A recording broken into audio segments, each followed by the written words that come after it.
আর যদি আমল থাকে অলবড়িতে অলংকার, আপনার দুনিয়ার চিন্তা করা লাগবে না। আপনি যদি ইমানদার হন, কবরে জিগাইব তোমার কবরে কে আপন হবে? চিৎকার করে বলেন আল্লাহু আকবার। তোমার কবরে কে আপন হবে? ওই মুহূর্তে ওই ইমানদাররা চুপ করে বসে থাকবে, কারণ ইমানদাররা তো ভালো করে জানে রে বাবা, ইমানদাররা তো ভালো করে জানে যে এই কবরের ভিতরে দুনিয়ার কেউ আপন হবে না। আমার ইমানটা আমাকে কাজে দিবে, আমার আমলটা কাজে দিবে। আর কবরের ভিতরে তিনটা প্রশ্ন করা হবে, যার বডিটা পবিত্র থাকবে, যার আত্মাটা পবিত্র থাকবে, যার অন্তরে নবীর মহব্বত থাকবে, যার আমল দ্বারা অল বডিটা অলংকারে সেজে থাকবে, তার জন্য কবরে বড় সারপ্রাইজ আছে।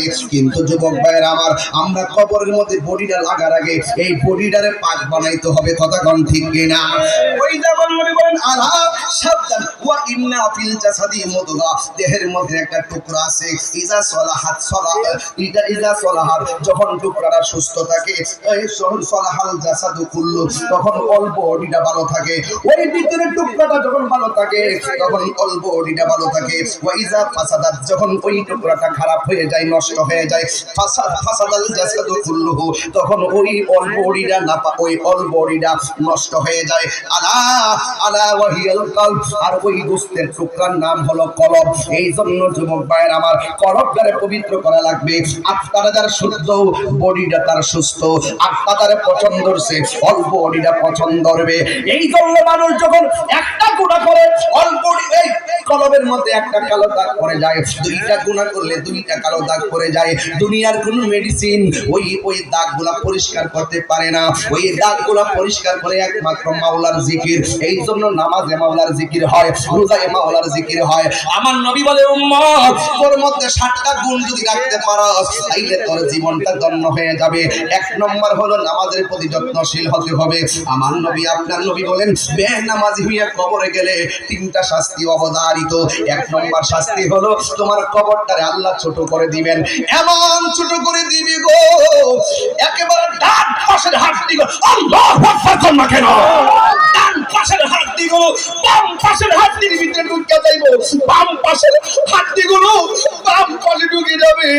ও যুবকের দল, তখন ওই মানুষটা এমন জোরে একটা চিৎকার মারো রে বাবা, চিৎকার দিয়ে কইবো, আল্লাহ আগে যদি জানতাম গো আল্লাহ, বেনামাজি হইয়া কবরে গেলে এমন শাস্তি তুমি আমারে দিবা, জীবনেও নামাজ ছাড়তাম না, জীবনেও নামাজ ছাড়তাম না। ও তোর পিছু পিছু ঘুরছে সমন, পিছে পিছে ঘুরছে সমন, কোন দিন জানি তোর হবে সমন জারি, দেখ না মন ঝাঁক মারিয়ে দুনিয়াদারি, দেখলাম মন ঝাঁক মারিয়ে দুনিয়াদারি। এই গজল গাম ইনশাআল্লাহ ডিসেম্বরের 30 তারিখ গোলাম মাওলা রহমতুল্লাহ দরবারে ইনশাআল্লাহ। এটা রাতে 2টার পরে গাইলে বুঝবেন আমি কি গাইছি। ওই 1টা-2টার পরে যখন সব বন্ধ হয়ে যাবে, আওয়াজ বন্ধ হয়ে যাবে, তখন চোখের পানি ফালায় ফালায় কানবেন। এই গজল গাম ইনশাআল্লাহ 30শে ডিসেম্বর গোলাম মাওলা রহমাতুল্লাহের দরবারে ইনশাআল্লাহ। কয় না রে ভাই বন্ধু আর আপন জনা, কষ্ট হচ্ছে আজকে লাইন বেলাইনে করতেছি আমি, এই কথাগুলো বুঝে আসতেছে তো ইনশাআল্লাহ? বলেন না আমার সাথে, বলেন না। দিনের বেলাতে তো মনোযোগ দেওয়া যায় না, কবির হুজুর ভালো করে ওয়াজ করেন। দিনের বেলা যত ভালোবাসি করবে মনোযোগ করান জানা, কারণ মানুষের মন থাকে এলিমের ওই যে বাসদার টাসদার ছায়া দিছে, এগুলো একটু ডিস্টার্ব করে। কথা কোন ঠিক না? এই জন্য এরপরে যা বলতেছি আমার মনে হয় কম বলি নাই। কথা কোন ঠিক কিনা? মাই বন্ধু আর আপন। আরেকটা কথা বলি, তাহির হুজুর নতুন করে সিনেমার কিছু নাই। অনলাইনে কি তাহির হুজুর গোপন আছে? এখন কি তাহিরি বাইকে গেছে গা? মামলা তকদির থাকলে হবে, এগুলো নিয়ে ভাবি না। মৃত্যু একবার হবে, কিন্তু মরে যাব, কিন্তু লড়ে যাব। কথা বলেন ঠিক না? আওয়াজ করবেন না। ভাই বন্ধু আর আপন জনা,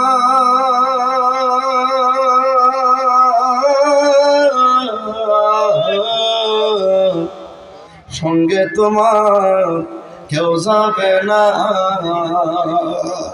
ও তুমি আইসো একা যাইবা একা, আইসো যাইবা সঙ্গে তোমার কেউ যাবে না।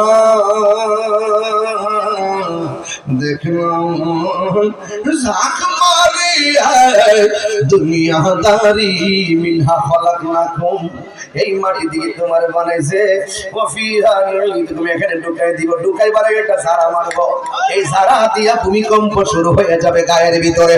রাসূল বলছেন একদিন পৃথিবী ধ্বংস হবে, ধ্বংস হওয়ার আগে প্রত্যেকটা মানুষের জীবনে কিয়ামত হবে। আজরাইলের থাবাটা এমন একটা চাকুনি, সে বলবার কিয়ামত দেখার দরকার নাই, যা দেখার দেখতে ফেলাইছি, এর চাইতে বড় কিয়ামত হতে পারে না। কথা কোন ঠিক কিনা?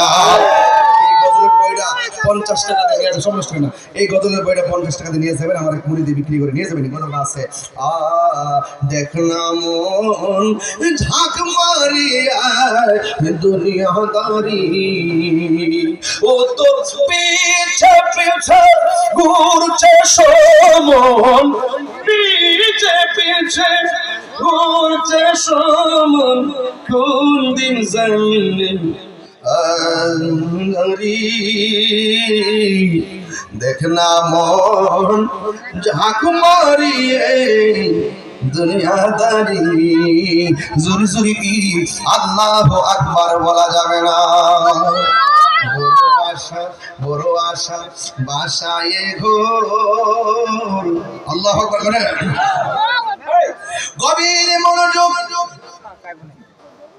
ও যুবক ভাইরা আমার, কি দিয়ে আওয়াজ বোঝাইতাম? নবী আমার ডাক দিয়ে বলে বেনামাজি হইয়া কবর গেলে শাস্তি কয়টা? আর আমার নবী আপনার নবী ইমানদারের 7টা গুণের মধ্যে একটা গুণ বলতেছেন নামাজের প্রতি যত্নশীল হওয়া লাগবে। ওই নবী বলতেছেন ওই কবরের ভিতরে গেলে 3টা শাস্তি অবধারিত। 1 নম্বর শাস্তি হলো কবরের 2 পাশের মাটি আপনার একটা চাপা মারবো, ডান পাশের হাড্ডিগুলো বাম পাশের ভিতরে ঢুকাইয়া দিব, বাম পাশের হাড্ডিগুলো ডান পাশের ভিতরে ঢুকাইয়া দিব।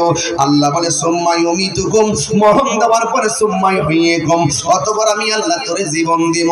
জীবন দেওয়ার পরে খেলা দেখবো, ফেরেশতা প্রশ্ন করবে, উত্তর দিতে না পারলে অবস্থা ভয়াবহ হয়ে যাবে। এই জন্য বান্দারা বলবে আল্লাহ নামাজ না পড়া কবরে গেলে তুমি এমন শাস্তি হবে, জীবনেও আর নামাজ ছাড়তাম না। আমার দেশের মধ্যে আবার অনেক নামাজি আছে কপালের মধ্যে দাগ ফালায়, রে বাবা, এই জায়গার মধ্যে একটা কর ফালায় কপালের মধ্যে দাগ ফালায়, কয় আসল মানে দাগ দেখে বলে চিনবো, অথচ না না এও মাতা বিয়াদ্দু বুজুহু ওয়া তাসওয়াদ্দু বুজু, সেই দিন কারো চেহারা আমলের কারণে ইমানের কারণে এমনি আলোকিত হয়ে যাবে। দুনিয়ার শাড়ির মধ্যে বসায়া কালো দাগ ফালাইলেই আলো হবে না। কারণ কেন জানো না? বহুত নামাজি দেখছি 5 ওয়াক্ত নামাজ পড়ে আবার প্রথম কাতারে দাঁড়ায়, খবর লিয়ে দেখি 70 নাম্বার 1। আর জোরে কোন ঠিক কিনা? এই নামাজের নামাজ কোন কাজে আসবে না, ঠিক কিনা? ওই 70 নাম্বার 1 যেই সমাজের মানুষ চাই, সমাজের মধ্যে শান্তি আল্লাহ কায়দা নেই। যেই ঘরের মধ্যে সুদ চলে, ওই সুদ করে ঘরের মধ্যে শান্তি কায়দা নেই। যেই দেশের মধ্যে সুদ চলবে, এই দেশের মধ্যে শান্তি উঠে যাবে। এই জন্য জবানটা খুলে কোন সুদ খাওয়া কি হালাল না হারাম? আর জোরে কোন হালাল না হারাম? ওই মসজিদের মধ্যে নামাজ পড়া সুদ খাইয়া ঘুষ খাইয়া মানুষের গীবত কইরা আবার কবরে যাইয়া জান্নাতের কন্ডিশন চাও, চলবে না রে বাবা। ও বন্ধুরে, বন্ধুরে, ও আমার বন্ধু, কি বলতে চাই শুনি না জান। নামাজ পড়বেন, গরিব হইতে পারেন, কিন্তু টাকার সাথে আমলের সম্পর্ক নাই, টাকা কম হতে পারে। আরে তায়েফের জমিনে ছোট ছোট যুবক পোলাপান আর তাগড়া তাগড়া যুবক পোলাপান এমন ভাবে আমার নবীর পাথর মারছে, নবী বলছে আমার মারিস না, এরপর নবীর মারছে, আমার নবী বলে মারিস না, এরপর মারছে। আর আমি তো মনে করি আমার শাহের সরের পোলাপানকে যদি সেই দিন তায়েফের জমিনে থাকতো, আমার নবী যদি তায়েফের পোলাপানে পাথর মারতো, এই শাহের সরের যোদ্ধা পোলাপান গুলো পাথরের বরাবর দিয়া বুকটা পাইতা দিয়া সব পাথর রাগাত ফিরে রাগাত বুকের মধ্যে পাইতা নিত, কিন্তু আমার মোস্তফার বদন মোবারকে একটা পাথরের আঘাত লাগতে দিত না। হাত জোড়া বলো ঠিক ছিল। আল্লাহ ইয়া রাসূলুল্লাহ জিন্দাবাদ জিন্দাবাদ আল্লাহ বীর মুক্তি কে গুজরাত তাইরি সাহেব জিন্দাবাদ আমাদের বলি বাংলাদেশ তাইলে বেনামাজের জন্য শাস্তি কয়টা? কথা কোনো আজকে আমি 5টা নামাজি বানাই দিয়া যাই, 2টা মুরিদ করছি আর এক ঘরে 2 ভাই বাড়ির লোক আমার সব এডি কইরে দাঁড়া 2 ভাই নেই। আজকে থেকে ওয়াদা করলাম সামনে নামাজ এক ওয়াক্ত ছাড়তে না। কথা কর আজ থেকে ওয়াদা করলাম নামাজ এক কথা না। আলহামদুলিল্লাহ কর, আলহামদুলিল্লাহ কর। পরিষ্কার কথা বসো, মা বাপের খেদমত করবা। তাই কাছে মুড়ি দিয়ে মা বাপের কষ্ট দিয়ে আমার ভাই দৌড়ে যাইবা, তোমার মতো মুড়িদ আমার দরকার নাই। এই ফিরালি আমি করি না, দেখছেন না আমি যে আসা যাওয়া করি, এই ফিরালি আমি করে যে ছেলে সন্তান তার মা বাপের কষ্ট দিবে, এই সন্তান আমার এই মুড়ি দেওয়ার দরকার নাই। ঠিক কি না? যে ফিরসাব করবো মা বাপের খেদমত লাগবে, এটা ফিরসাব না, এটা হলো পেশাব। রাগ করলে করবো, গুসা করলে করবো, কথা কর নাকি লেগে ওয়াজ কি কষ্ট দিতেছে আমরা বুঝতে? আমি খাস বাংলা ওয়াজ করতেছি, খাস বাংলা। সুদখোর ইদানিং মহিলারও সুদকা কই ওয়াজ করো, জ্বালা কি একরকম? ও খালি পুরুষের ক্ষেত্রে হইল সুদকা আর মহিলা বলে টেহা লাগা। সারা জীবন শুনছি যে এর ক্ষেত লাগা, গরু ক্ষেত লাগা, ভুট্টা লাগা, ঠিক আছে, বেগুন ক্ষেত লাগা, আর অনুর যে মহিলার টেহা লাগা। গজবাই করে জামাবের কামড় কামড়ি লাগতো না, মনে করো শুরু টানা টানি। হারামের মধ্যে কি আরাম আছে? কথা কথা শুধু কথা কইছি কি দেখে লাগছে।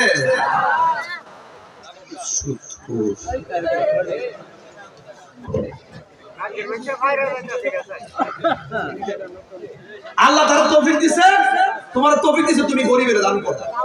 তাহলে যেই টাকাটা যাকাতের হারে যে টাকাটা আসে গরিবের হকটা, এই হকটা তারে দেবো। কন্ডিশন দে কি হানিবারি 50,000 100 10,000 1000 বাপ রে বাপ 1,10,000 মাসে মাসে 10,000 বড় কইয়া আর বিডিআই তো কে লাগা জিনিস লাগাই লাগা জ্বালার শেষ নাই। এই জন্য যুবক ভাইরা আমার যা করবেন মাটির উপরে থাকি করতে হইব। কবরে যাইয়া মনে করছেন যে বাড়ি যাবেন গিয়া, বাড়ির পাশে আলো লাগাইলে আলো আসবে, ধান লাগাইলে ধান আসবে। কৃষি যদি ধান লাগান আপনি দুনিয়াতে কিচ্ছু করতেন না, মসজিদ থাকবো খালি, ফজর আজান দিলে মসজিদে 2 জন, इमाम साहब को आयन ना हो, मुआज्जिन का आयन ना हो, मस्जिद खाली। কিয়ামত আলামত অবস্থা ভয়াবহ হচ্ছে। হাসতে হাসতে নীতি লড়ে গেছে। 10 টাকার জন্য কালকে দেখলাম 300 টাকার জন্য মানুষ মাইরা বলাইছে। কথা কোন ঠিক কিনা? পরশুদিন দেখলাম নিউজে দেখলাম এক ছেলে তার মারে মাইরা ফ্রিজে ঢুকাই দিছে। ঠিক ঠিক কথা কোন ঠিক কিনা? পরে আবার নিউজে পাওয়ার পর আজকে আবার দেখছি কয় এটা বলে ছেলে বলে ঢুকাইছে, আরেকজন বলে ঢুকাইছে। যাক যে ওই ঢুকাইছে মারাটি ঢুকাইছে, নিউজে প্রথম যা পাইছে আমরা তা কইছি, এখন আবার তদন্তে যা পাইছে তাও বলতেছি। প্রথম পাইছি যে সন্তান, নিজের সন্তান ছেলেরা শিবির করে তার মারে মাইরা নিয়ে ফ্রিজে ঢুকাই দিছে। পরে আবার নিউজ দেখলাম যে এটা নাকি বারাটটা নাকি মারছে, ফুলা নাকি মারছে না। আচ্ছা যে মারছে কেউ জানে না, জানে কেডা? আল্লাহ। তদন্ত মদন্ত যত কিছু কোন না কোন আসল তদন্ত আসেনি, আচ্ছা আচ্ছা কিরামান কাতিবিনা ইয়ালামুনা মা তাফআলুন।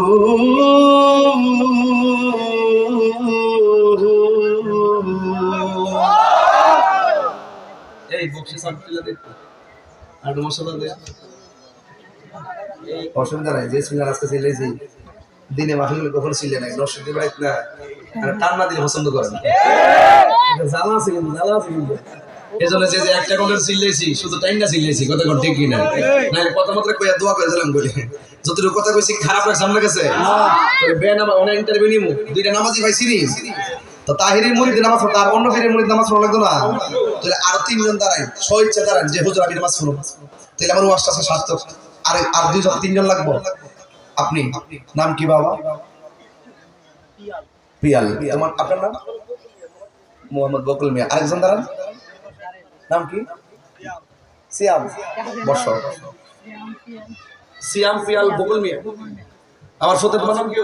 মোহাম্মদ সুমন মিয়া ইসমাইল মিয়া নামাজি কয়জন পাইছি তো এই মাহফিলে যদি না হইতো এই ফাজুনকে হইল হইলে তাহলে মাহফিল দিলে লাভ আছে না নাই কত লাভ আছে না নাই আছে এই জন্য এই 5টা ছেলেই আরো 50 জন নামাজি বানাইতে পারে কথা কোন ঠিক না বেটে নামাজ পড়ো রে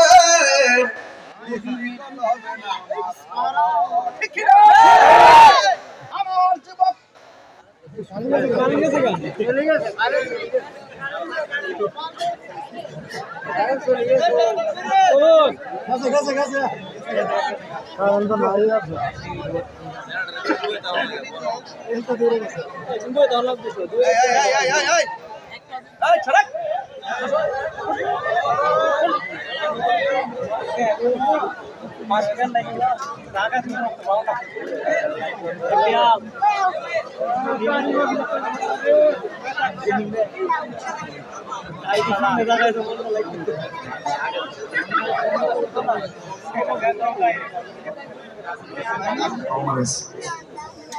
গত কিছুদিন আগে রাসেলের আব্বা মারা গেছে আর সোহেলের আম্মা মারা গেছে তো এইভাবে অনেকের আব্বা আম্মা নাই আমরা তাদের জন্য দোয়া করব তবে আপনারা বলুন যে জায়গাতে বসছেন আপনার খারাপ লাগতেছে তখন সুদ করে কি ভালো করে সুদ খাওয়াকে হালাল না হারাম আরো যারা হালাল না হারাম ব্যবসা হালাল সুদ হারাম এই ব্যবসা